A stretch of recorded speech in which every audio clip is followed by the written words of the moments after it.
रोई रोई बेटी कहे आंसू भर नयनवा, काहे बिसरैला पापा करके कन्यादानवा।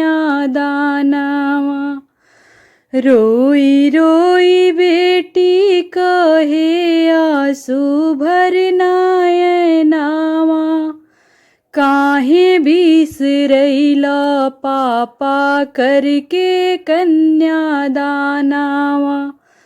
पापा बिसार दिहले बचपन से पोस के, मम्मी बिसार दिहली दूधवा पियाई के।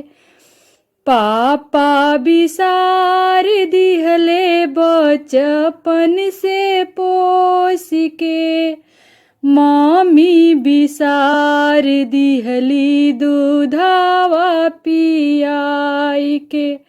रोई रोई बेटी कहे आंसू भरना ए नावा, काहे बिसरैला पापा करके कन्यादानवा।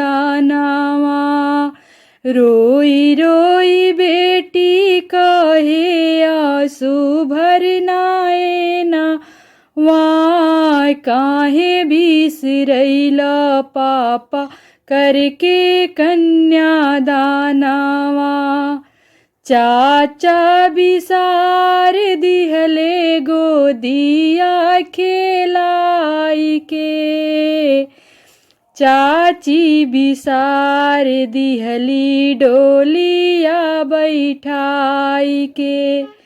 चाचा बिसार दिहले गोदिया खेलाई के, चाची बिसार दिहली डोलिया बैठाई के।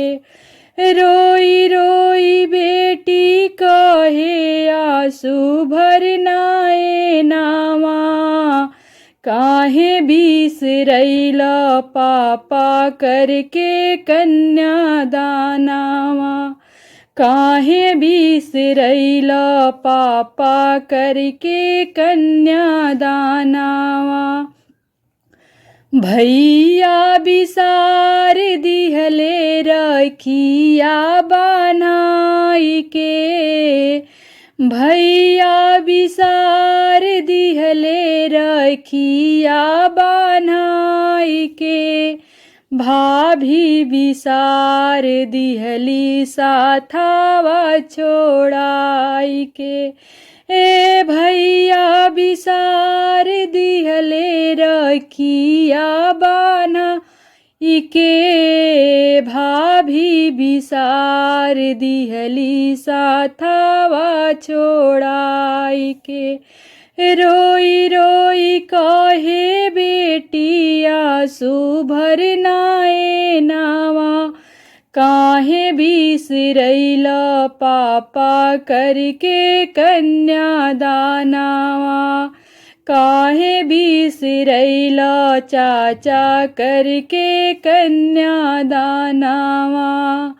काहे बिसरैला भैया करके कन्यादानवा। आप सभी से कर जोड़ के निवेदन बा कि कृपया वीडियो के लाइक करी, शेयर करी, कमेंट बॉक्स में आके आपन सुझाव कमेंट करी और चैनल के सब्सक्राइब करी तथा हर वीडियो के नोटिफिकेशन पावे खातिर बेल आइकन के दबावल मत भूली। धन्यवाद।